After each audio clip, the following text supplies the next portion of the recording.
नमस्कार, मैं डॉक्टर प्रज्ञा शर्मा। आज हम संस्कृत में उच्चारण स्थानों के बारे में अध्ययन करेंगे। सबसे पहले हम इसकी परिभाषा देखते हैं। मुख के जिस जिस भाग या अवयव से जिस जिस वर्ण का उच्चारण होता है वह उस वर्ण का उच्चारण स्थान कहलाता है। अर्थात मुख के जिस जिस हिस्से से जिस जिस वर्ण को बोला जाएगा वह हिस्सा उस उच्चारण का जो वर्ण हुआ है उस वर्ण का उच्चारण स्थान कहलाता है। देखिए यथा ए का स्थान ए बोल के देखिए कंठ हुआ। इसके पश्चात हम देखते हैं कि आ कंठ। उच्चारण स्थान ऐसे 8 माने गए हैं। उरस हृदय को भी उच्चारण स्थान माना गया पाणिनि द्वारा। अब सबसे पहले हम ये देखेंगे कि पाणिनि अष्टाध्यायी में उच्चारण स्थानों का वर्णन है या फिर पाणिनि शिक्षा में उनका इन्होंने स्थान दिया है। तो सबसे पहले हम इस विषय में पूरी वार्ता करेंगे और देखेंगे क्या सही है। हमने एक सारणी के माध्यम से आपको ये समझाने का प्रयत्न किया है। सबसे पहले देखेंगे उच्चारण स्थान संबंधित जो विशेष बातें हैं वार्ता है वो यहाँ पे करेंगे। सबसे प्रथम देखेंगे उच्चारण स्थान और प्रश्न अष्टाध्यायी सूत्रों में नहीं कहे गए। अभी हमने आपसे बोला यही चीज़, तो ये बता रहे हैं हम कि उच्चारण स्थान और प्रश्न अष्टाध्यायी में नहीं बताए गए हैं। ये पाणिनीय शिक्षा आदि ग्रंथों में इसको वर्णित किया गया है। इसके पश्चात दूसरा देखते हैं उच्चारण स्थान 8 माने गए हैं। ये पाणिनीय शिक्षा में इन्होंने बताया पाणिनि जी ने। इसके बाद देखेंगे समान उच्चारण स्थान वाले वर्ण सवर्णता, मतलब सवर्णता वाले जो प्रसंग में 7 स्थान दिया गया है इन्हें उच्चारण स्थानों को। सवर्णता किसे कहते हैं? समान उच्चारण वाले वर्ण जो है उसने 7 स्थान मिला है इनको। इस प्रसंग से हम ये बताते हैं उच्चारण स्थान 7। इसके पश्चात देखते हैं उरस को, जैसे मैंने अभी बताया, उरस हृदय को सभी वर्णों का प्राथमिक उच्चारण स्थान मानते हुए स्थान संख्या 8 मानी गई। ये पाणिनीय शिक्षा में। अभी मैंने बताया थी ये तो 7 होते हैं, लेकिन उरस हृदय को सभी शब्द जो वर्ण है सभी वर्ण हमारे हृदय में विद्यमान रहते हैं और हृदय से ही उसकी उत्पत्ति होती है। लेकिन वो एक क्षण पे आने के बाद उनको एक ध्वनि की आवश्यकता होती है और एक रूप की आवश्यकता होती है जो हमारे मुख के हमारे विभिन्न भागों से उत्पन्न होते हैं। इसलिए पहला जो उत्पत्ति से उसकी हृदय से मानी गई, इसलिए इन्हें 8 माना गया और इसे भी स्थान दिया पाणिनि जी ने शिक्षा में अपनी। आगे देखते हैं कुछ वर्ण 2 उच्चारण स्थानों की सहायता से बोले जाते हैं, जैसे कंठ तालु, कंठोष्ठ, ऐयो, जैसे ये 2 स्थान से बोले जाएंगे। तो हम आगे इसका बारे में अध्ययन करेंगे, हम उसके बारे में पूरी वार्ता करेंगे। अब पाणिनि जी ने एक श्लोक के माध्यम से इसे समझाने का प्रयत्न किया। वो श्लोक हम देखते हैं यहाँ पर। अष्टौ स्थानानि वर्णानाम् उरः कण्ठः शिरस्तथा जिह्वा मूलं च दन्तश्च नासिकाष्टौ च तालु च। इन्होंने बताया पाणिनि शिक्षा में अपनी। देखिए सबसे पहले देखते हैं 8 स्थान बताए इन्होंने। अष्टौ स्थानानि वर्णानाम् इन्होंने किया, 8 स्थानों का वर्णन किया, जिसमें सबसे पहले उर हृदय मैंने अभी आपको बताया। दूसरा कंठ, हमारा कंठ। शीर्षा जिसको कहते हैं मूर्धा को कहते हैं। जिह्वा मूलम, दंतश्च और दंत। नासिकाष्टौ नासिका और औष्ठ, होठ और तालुश्च। ये हमारे 8 इन्होंने पाणिनि जी ने श्लोक के माध्यम से बताया। हम एक बार इस श्लोक को वापस पढ़ लेते हैं। अष्टौ स्थानानि वर्णानाम् उरः कण्ठः शिरस्तथा जिह्वा मूलं च दन्तश्च नासिकाष्टौ च तालुश्च। हमने अभी पाणिनि शिक्षा द्वारा बताए गए उच्चारण स्थानों का जो श्लोक पढ़ा, उसके पश्चात हम ये चित्र के माध्यम से इन सभी स्थानों को देखते हैं। कौन सा स्थान आपके मुख में कहाँ से बोला जा रहा है, कहाँ से उस वर्ण का उच्चारण हो रहा है। हिंदी और संस्कृत में उच्चारण स्थान समान होते हैं, बस आपको हिंदी में उनको एक एक करके याद करना पड़ता है और संस्कृत में आप इस श्लोक के मतलब सूत्रों के माध्यम से याद करते हैं जो आसान होते हैं। अगर आप वही सूत्र आप हिंदी में भी लेकर मतलब आप याद करने के लिए उनका प्रयोग कर सकते हैं तो आप आसानी से उन्हें याद कर पाएंगे। सबसे पहले हमने देखा था कंठ, आपको ये दिख रहा है, इसमें सबसे पहले ये कंठ। उसके पश्चात हम मूर्धा देखेंगे। मूर्धा जो ऊपर की तरफ मुख के यहाँ पर होती है, तालु से थोड़ा ऊपर, तालु ऐसे आपको दिखेगा, मूर्धा, उसके पश्चात तालु, उसके पश्चात हमने देखा ये हो गया तालु, मूर्धा, उसके पश्चात हम देखेंगे दंत, हमारे दांत, फिर ओष्ठ, नासिका नाक से, और जीवा मूल, जीवा का मूल जहाँ से ये बोला जाता है जीवा।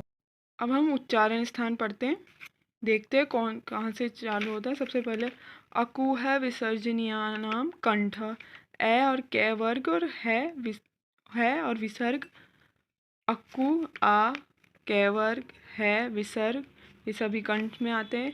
इचु यशाणाम तालु, ई, चै वर्ग, य और श, शालू वाला तय श। उसके बाद ऋतु रसानाम मूर्धा, री, ट वर्ग, ट वर्ग, ट रे और श, मूर्धा वाला श। आप मूर्धा होती है जब आप बोलते हैं और आपकी जीभ बिल्कुल फोल्ड हो जाती है और ऊपर की तरफ घूम जाती है, ऐसे की तरह, ऐसे कुछ इस प्रकार। और जब आप वो शब्द जैसे आप बोलेंगे श, तो आपकी जीभ ऊपर की तरफ जाएगी और टच करेगी, उसको मूर्धा टच होता है वो।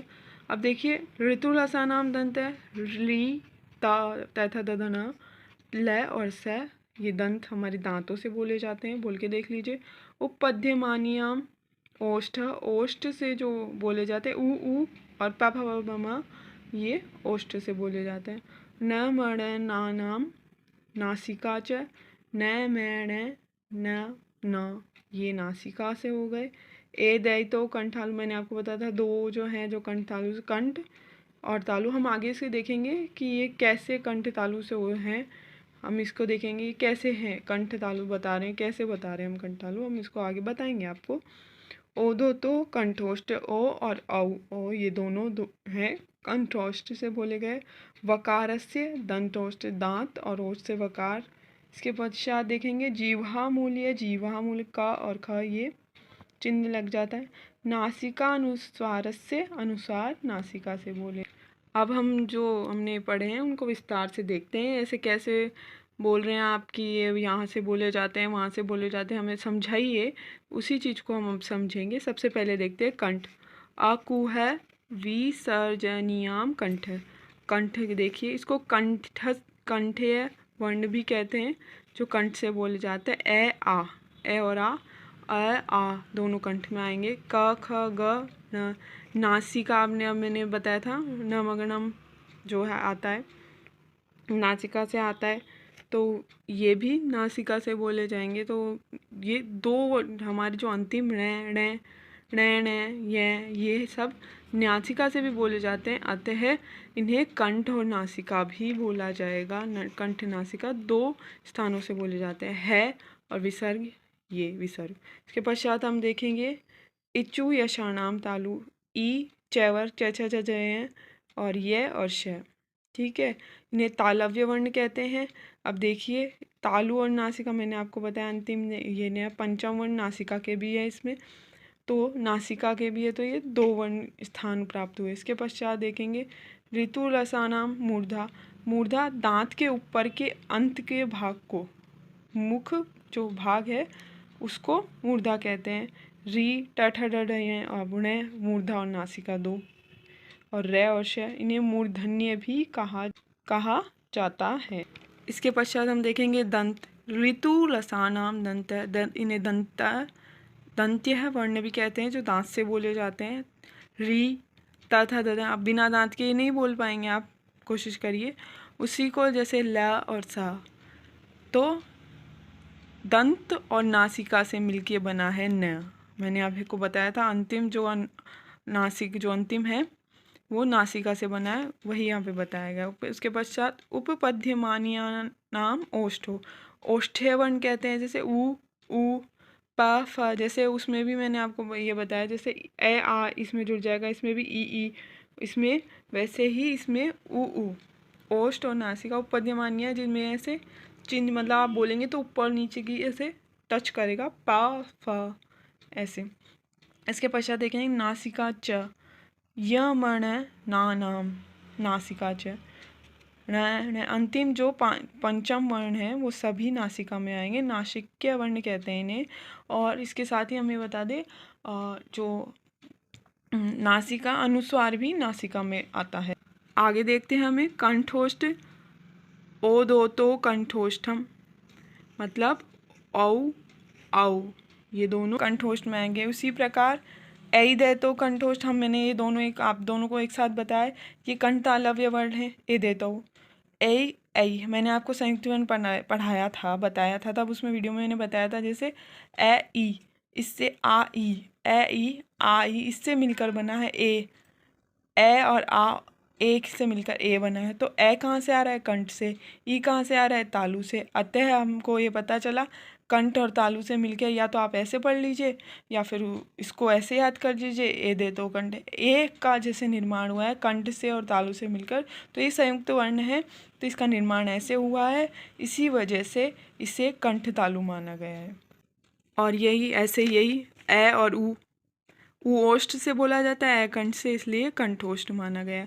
वही जो आपको संयुक्त व्यंजन बताया था मैंने, वही चलता है। अब दंतोष्ठम, वकारस्य दंतोष्ठम, वकार शब्द दंत और ओष्ठ होठों से बोला जाता है।